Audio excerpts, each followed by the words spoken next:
నమస్తే welcome to our channel నేను Priya Kaushik big breaking మల్లన్నని టీపీసీసీ నుంచి తొలగించేశారు అయితే ఇందుకు పూర్తి వివరాలు ఏంటంటే ఎమ్మెల్సీ తీన్మార్ మల్లన్న అనుచిత వ్యాఖ్యలు చేశారని పార్టీకి విరుద్ధంగా నడుచుకున్నారు అని చెప్పేసి పార్టీ నాయకులే కానీ కార్యకర్తలే కానీ సీరియస్ అయ్యి టీపీసీసీ చీఫ్ మహేష్ కుమార్ గౌడ్ కి కంప్లైంట్ చేశారనమాట. కంప్లైంట్ చేసిన తర్వాత ఈ ఫిబ్రవరి 5వ తారీఖున షోకాజ్ నోటీసులు ఇవ్వడం అయితే జరిగింది. దాని తర్వాత 12వ తారీఖు లోపు ఎక్స్ప్లెనేషన్ ఇవ్వాలి అని చెప్పి కోరారు. అయితే ఇప్పటి వరకు కూడా మల్లన్న రెస్పాండ్ కాకపోవడంతో దీనికి సంబంధించి సస్పెన్షన్ అయితే విధించారు. అయితే అసలు మల్లన్న పూర్తి వివరాలు తెలియచేయాలి అని అంటే గనక మల్లన్న ఒక జర్నలిస్ట్, మనందరికీ తెలిసిందే.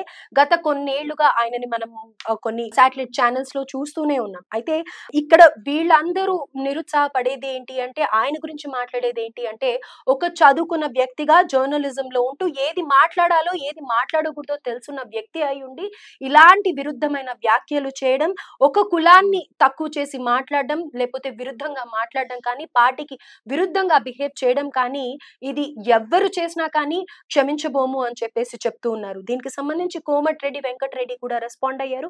పలువురు నాయకులు కూడా రెస్పాండ్ అయ్యి ఇదే విధంగా మాట్లాడడం జరిగింది. అయితే అసలు మల్లన్న ఏం మాట్లాడారు అనేది నేను మీకు వినిపించే ప్రయత్నం చేస్తాను. కుటుంబ సర్వే అన్నారు, సమగ్ర కాదు, ఇది అగ్రకుల సర్వేగా మారిపోయింది. 42 లక్షల మంది బీసీల సమాధులు ఏడున్నాయో చూపెట్టాలి, లేకపోతే 16 లక్షలు కొత్తగా పుట్టినటువంటి ఓసీల జనన ధృవీకరణ పత్రాలను చూపెట్టాలి. చీట్ చేస్తామంటే ఎవరు ఒప్పుకోవడానికి సిద్ధంగా లేరు. మా బీసీ నాయకత్వం అంతా కూడా తెలంగాణ బీసీ ప్రజలంతా చూస్తా ఉన్నారు. ఇవాళ బీసీ అనేటువంటి అంశం వచ్చినప్పుడు నేను మాట్లాడడానికి సో బీసీల కులగణన అనేది చూపిస్తూ అక్కడ తక్కువగా చేశారని చెప్పి, ఓసీలని ఎక్కువగా వాళ్ళ పాపులేషన్ ఎక్కువ ఉంది అని చెప్పి చూపించారని చెప్పి తన సొంత యూట్యూబ్ ఛానల్లో కూడా కుల గణన పత్రాలు ఏవైతే ఉంటాయో అవి కాల్చడం జరిగింది. అయితే ఇది ఒక చదువుకొని వ్యక్తో తెలియని వ్యక్తో చేస్తుంటే బాగానే ఉండేది. కానీ ఎప్పటి నుంచో తీన్మార్ మల్లన్న జర్నలిస్ట్ గా వర్క్ చేస్తూ అలాగే కొన్ని పార్టీల్లో కూడా వర్క్ చేశారు. పూర్తి వివరాల్లోకి వెళ్తే అసలు ఇవాళ సస్పెన్షన్ విధించిన లెటర్ లో ఏముంది అనేది చెప్పే ప్రయత్నం చేస్తాను మీకు. ఇది తెలంగాణ ప్రదేశ్ కాంగ్రెస్ కమిటీ నుంచి G Chinnareddy, former minister and chairman అన్నమాట. The disciplinary action committee of TPCC has served showcase notice to you on 5th for including in anti-party activities and asked you to submit your explanation on or before 12th to 2025. But the DAC has not received your explanation so far, and again you are continuing your fight against the Congress party repeatedly. Hence, the disciplinary action committee has decided to suspend you from the Congress party, keeping in view of your anti-party activities. Dr. G. Chinna Reddy. So ఇదే మల్లన్న గారికి ఇవ్వడం జరిగింది అనమాట letter. ఇది చిన్నారెడ్డి దగ్గర నుంచి వచ్చింది. అయితే అసలు మల్లన్న ప్రస్థానం చూసుకున్నట్టయితే వీళ్ళు ఇంతగా అనడానికి కారణం, మల్లన్న అసలు పేరు చింతపండు నవీన్ కుమార్. ఈయన 1982లో జన్మించారనమాట. అయితే తెలంగాణ యాదాద్రి భువనగిరి జిల్లా తుర్కపల్లి మండలం మాదాపూర్ గ్రామంలో జన్మించాడు. ఈయన ఉస్మానియా యూనివర్సిటీ నుంచి MA పొలిటికల్ సైన్స్ పూర్తి చేశారు.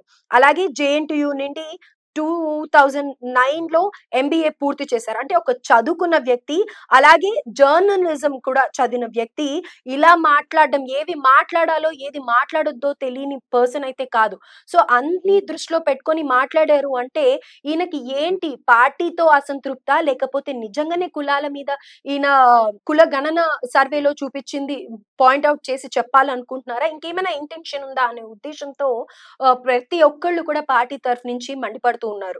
అయితే దీనికి సంబంధించి మల్లన్న ఎలా రెస్పాండ్ అవుతారు అనేది చూడాలి. కొన్ని యూట్యూబ్ ఛానల్స్ లోనే కాకుండా తన ప్రస్థానం శాటిలైట్ ఛానల్స్ లో కూడా తీన్మార్ మల్లన్న తీన్మార్ అనే ప్రోగ్రామ్ ఎంత ఫేమస్ అయిందో మనందరికీ తెలుసు. సో మల్లన్న తెలియక చేశారు అని అనేది అయితే ఇక్కడ చెప్పలేం. మరి తెలిసి చేశారు అంటే దీని వెనకాల ఆయన ఉద్దేశం ఏముంది? కాంగ్రెస్ పార్టీలో ఉండడం ఆయనకి ఇష్టం లేదా, వేరే పార్టీకి మారాలి అనుకుంటున్నారా, అసంతృప్తిగా ఉండడం వల్లనే ఇలాంటి పాయింట్స్ రేస్ చేసి విరుద్ధ వ్యాఖ్యలు చేశారా? మరి దీనికి సంబంధించి ఇప్పుడు ఆయన సస్పెన్షన్ తీసుకున్న తర్వాత ఆయన ఎలా రెస్పాండ్ అవుతారు అనేది వేచి చూడాల్సి ఉంది. తీన్మార్ మల్లన్న జర్నలిజం కూడా చేశారు అని చెప్పుకోవచ్చు. అలాగే జర్నలిజం చేసినా చేయకపోయినా పలు శాటిలైట్ ఛానల్స్ లో ఆయన పనిచేశారు అంటే ఎంతో బాధ్యతగా కొన్ని వేల మంది, లక్షల మంది ఆ ఛానల్స్ చూస్తూ ఉంటారు. అందులో ఆయన చేసిన కొన్ని షోస్ అయితే చాలా పాపులర్ అయ్యాయి. అలాగే ఆయన పేరు కూడా ఆ ప్రోగ్రామ్ టైటిల్ ఏదైతే తీన్మార్ అని ఉందో అదే పేరుతో ఆయన చాలా ఫేమస్ అని చెప్పుకోవచ్చు. అంటే ఆయన ఎంత బాగా ఆ ప్రోగ్రామ్ లో ఆయన చేసి ఉంటే ఆయనకు ఆ పేరు వచ్చి ఉంటుంది. సో అలాంటి వ్యక్తి ఇప్పుడు ఇలా మాట్లాడడం అనేది ఎవరు జీర్ణించుకోలేకపోతున్నారు. And at the same time ఎన్టీవీలో వర్క్ చేశారు, ఐ న్యూస్ లో, అలాగే తర్వాత V6 లో ప్రసారమైన తీన్మార్ అనే ప్రోగ్రామ్ నుంచి ఆయన తీన్మార్ మల్లన్న అని పేరు వచ్చింది. అండ్ 2012 లో ఆయన ప్రస్థానం V6 నుంచి స్టార్ట్ అయింది. ఈ ప్రోగ్రామ్ కూడా రావడం జరిగింది. ఇంకా రాజకీయ జీవితం చూసుకున్నట్టయితే తీన్మార్ మల్లన్న V6 న్యూస్ ఛానల్లో ఉద్యోగానికి రాజీనామా చేసిన తర్వాత తెలంగాణ ఏర్పడిన తర్వాత 2015లో తెలంగాణ శాసన మండలి ఎన్నికలు జరిగాయి అన్నమాట. అప్పుడు 2015లో తెలంగాణ శాసన మండలి ఎన్నికల్లో నల్గొండ, ఖమ్మం, వరంగల్ పట్టభద్రుల ఎమ్మెల్సీలో స్థానం నుండి కాంగ్రెస్ పార్టీ అభ్యర్థిగా పోటీ చేశారు. అయితే అప్పుడు ఓటమి పాలయ్యారు.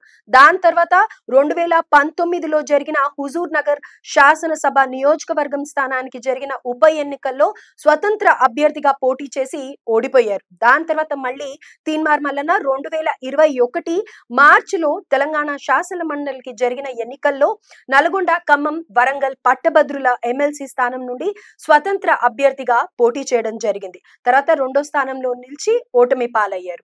దాని తర్వాత మళ్ళీ తీన్మార్ మల్లన్న 2021 డిసెంబర్ 7న ఢిల్లీలోని బీజేపీ కేంద్రంగా కార్యాలయం పార్టీ తెలంగాణ వ్యవహారాల ఇన్ఛార్జ్ తరుణ్ చుగ్ ఆధ్వర్యంలో భారతీయ జనతా పార్టీలో చేరడం జరిగింది. దాని తర్వాత తీన్మార్ మల్లన్న 2023లో నవంబర్ 8న తెలంగాణ కాంగ్రెస్ పార్టీ వ్యవహారాల ఇన్ఛార్జ్ గా మాణిక్ రావు ఠాక్రే సమక్షంలో కాంగ్రెస్ పార్టీలో చేరడం జరిగింది. ఆయన 2024లో జరిగిన వరంగల్, ఖమ్మం, నల్గొండ పట్టభద్రుల ఎమ్మెల్సీ స్థానానికి జరిగిన ఉప ఎన్నికల్లో కాంగ్రెస్ అభ్యర్థిగా పోటీ చేసి ఎమ్మెల్సీగా నిల్చున్నారనమాట, ఎన్నికయ్యారు. సో ఇంత హిస్టరీ ఉన్న మల్లన్న ఈ విధంగా విరుద్ధంగా మాట్లాడడం అనేది, అలాగే ఒక కులాన్ని టార్గెట్ చేసి మాట్లాడడం అనేది, ఇది మల్లన్నకు ఒక్కడికే కాదు, ఈ విధంగా ఎవ్వరు పార్టీలో బిహేవ్ చేసినా